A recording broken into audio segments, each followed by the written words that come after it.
Russian President Vladimir Putin is persecuted by accusations by the Western intelligence services and its media.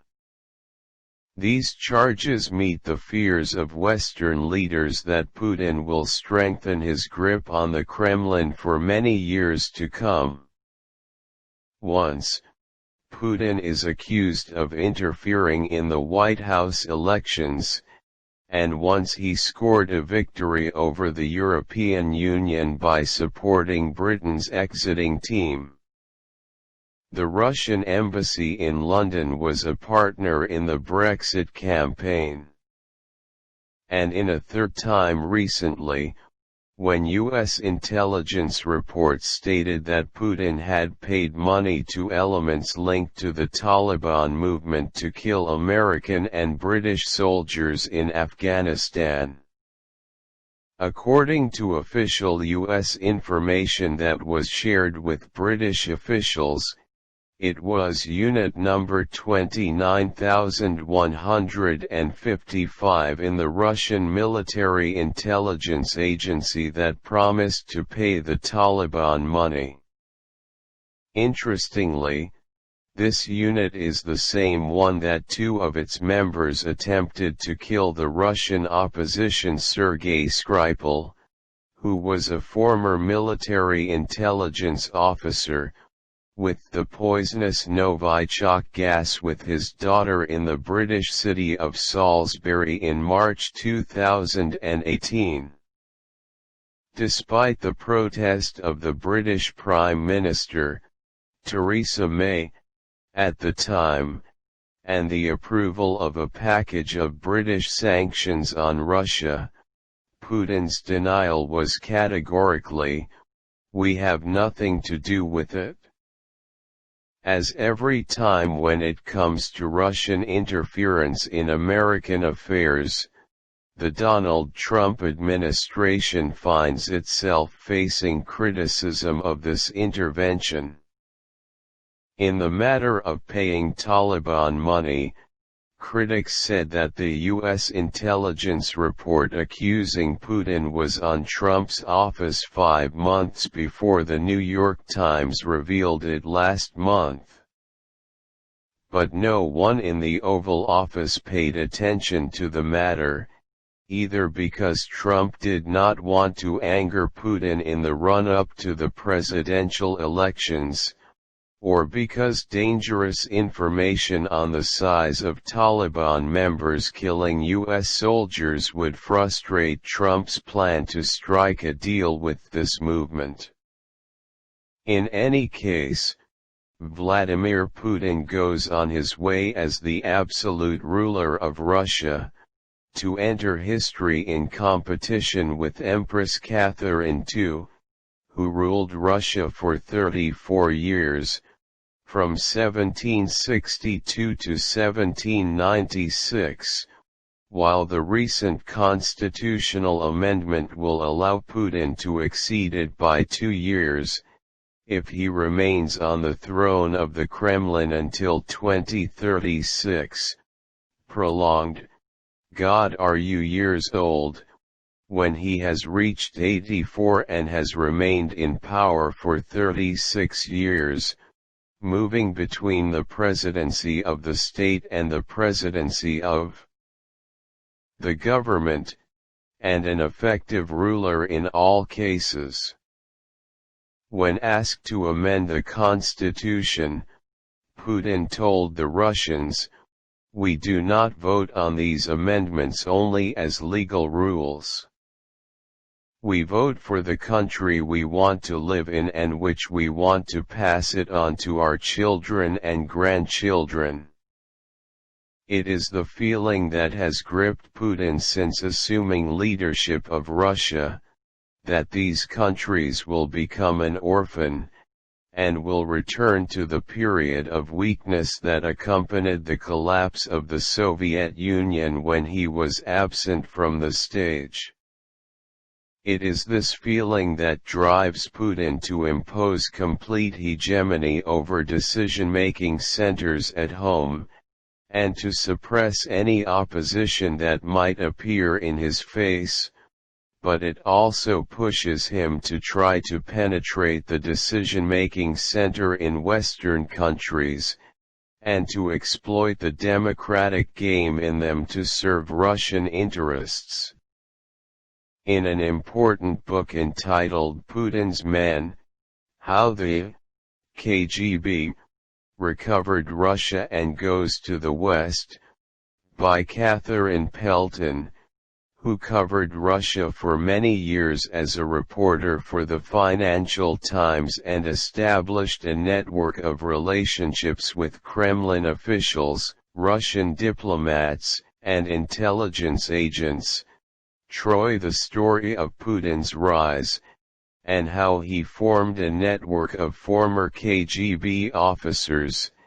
It was known as Siloviki as a prelude to his assumption of power, first as prime minister in the last days of former President Boris Yeltsin, then as successor to Yeltsin after the latter resigned in 2000. This network is linked by a common doctrine aimed at restoring the power and influence of the Russian Empire, and a common feeling that the West is constantly striving to fight Russia's role around the world.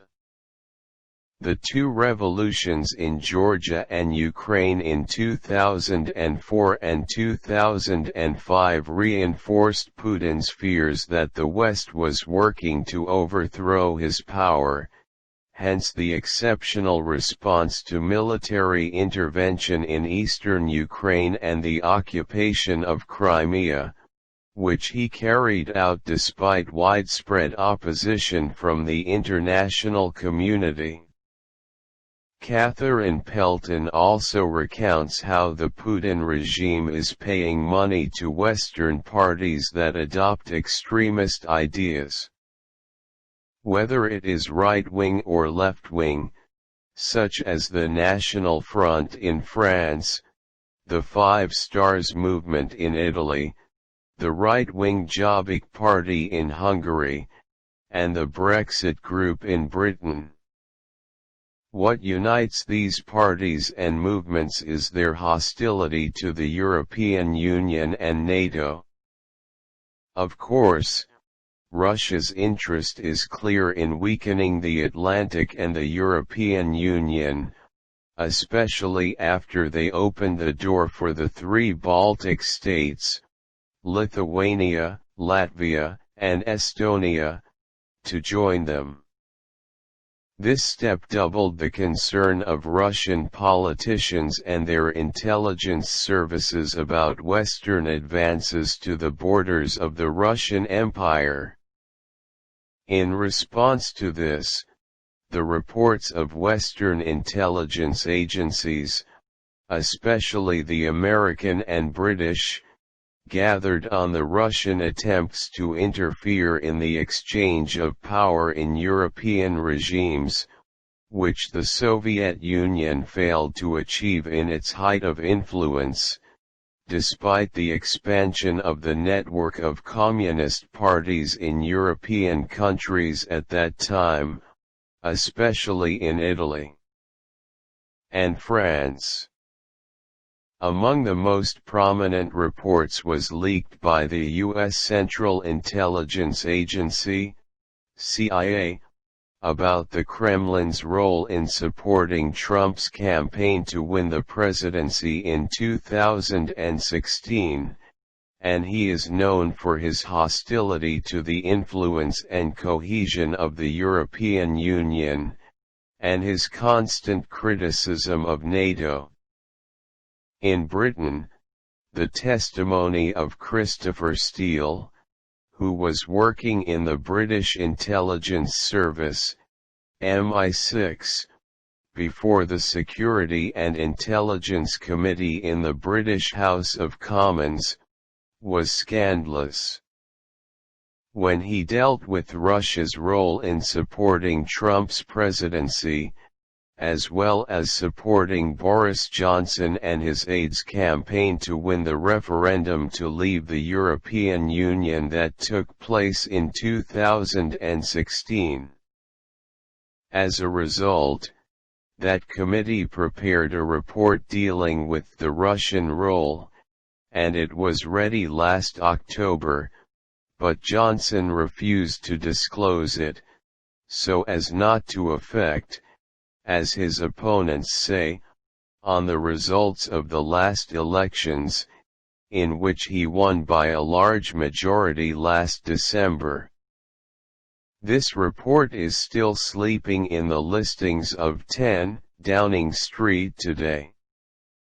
Among what Christopher Steele's testimony revealed was that the Russian ambassador to London, Alexander Yakovenko, left London last year after serving in it for 8 years, formed a group of Conservative Party members called Russia's Friends in the Conservative Party, which included a number of influential people in the party supporting Brexit.